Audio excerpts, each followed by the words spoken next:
we both come away with telling stories of these moments in these games that just leave a mark on you, like that's why it is such a unique multiplayer game. That the last time games like this came out, it's like with Apex, we'd walk away and we go, I had a game last night and we went deep and, we ended up winning and it was sort of a 3v1 situation.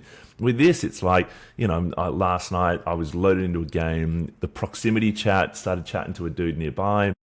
Me and him were like, let's take out a bombardier. We then rolled this bombardier, took it out, and we're like, right, let's take on a leaper together now. Saw another player fighting the leaper, so the three of us gave it a roll. Basically rinsed all our ammo, pretty much all our grenades. The one guy who was playing with from the start went down on knees, couldn't res him. So me and this other random dude with the last two used my last grenade to pop this guy. The other guy then shot me in the back with a shotgun and took all the loot. And it was just like, like everybody has these moments in this game with the proximity chat where you basically blagging your way through the game and then you end up in some Mexican standoff killing each other. It's just something unique. Yeah, and I think just coming back to the description, like if you're trying to envisage this game and you haven't played it, like imagine the 2013 film Tom Cruise Oblivion meets Mandalorian almost. Yeah. And with a little bit of Star Wars Rogue One in there. And just coming back to your point there, as you're right, it challenges you on so many different levels. But the one that's most enjoyable is the whole point of building a loadout is that you're risking that loadout every time you go down. Every time. Or every time you go up topside, right, to loot. So, and also if you play solo, you're not resable. Like you get one go at it, you have to get your loot, you have to extract successfully. So there's so many different angles this game challenges you on. But probably the best one is the progression. Like you are very, very outgunned. It's actually rather difficult to survive a very successful raid topside where you take on multiple enemies, you maybe cross paths with a number of different raiders. When you finish a raid like that and it goes for like 15, 20 minutes, you're in the lift going back to base and you're like, I cannot believe that I made that I got out of there. And you're right, it's just the unknowns of it. It's like, do I team up with someone? Can I trust them?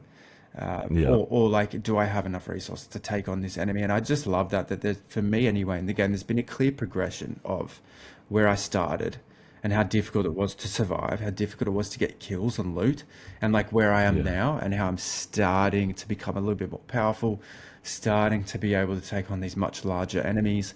Like getting that right can be really difficult because I said this in a previous episode about, it's like shooter looters, they take a particular skill set, particular level of patience, and I think that the people that build the game need to make it worthwhile for you to not so much grind, give the game enough time to give you something back and keep it entertaining at the same time.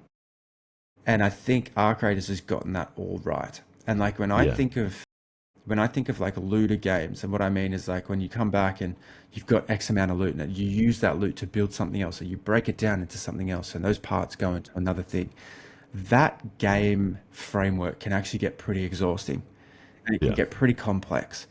And like I think the two others that I've played a lot of, probably been Subnautica was very much like this, and Minecraft.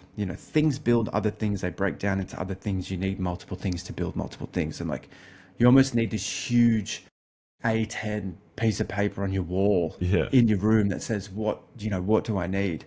What do I keep? What do I leave? Arc Raiders, for me, and maybe it's because I had a little bit of experience in that game arena or that kind of genre, it's not complicated for me.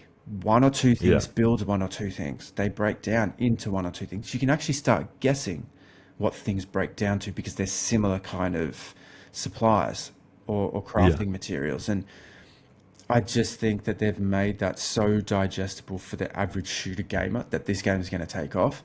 And you're absolutely right. Like, it's just, the whole thing's enjoyable. You feel eerie in there. You feel not protected. You feel in danger. And then the reward of finding something good, beating a matriarch, beating a huge enemy and extracting, and sometimes doing it with a stranger you met in game, or if they're trying to portray you, whatever the challenges that you find yourself having, game by game, gamer by gamer. It's all time.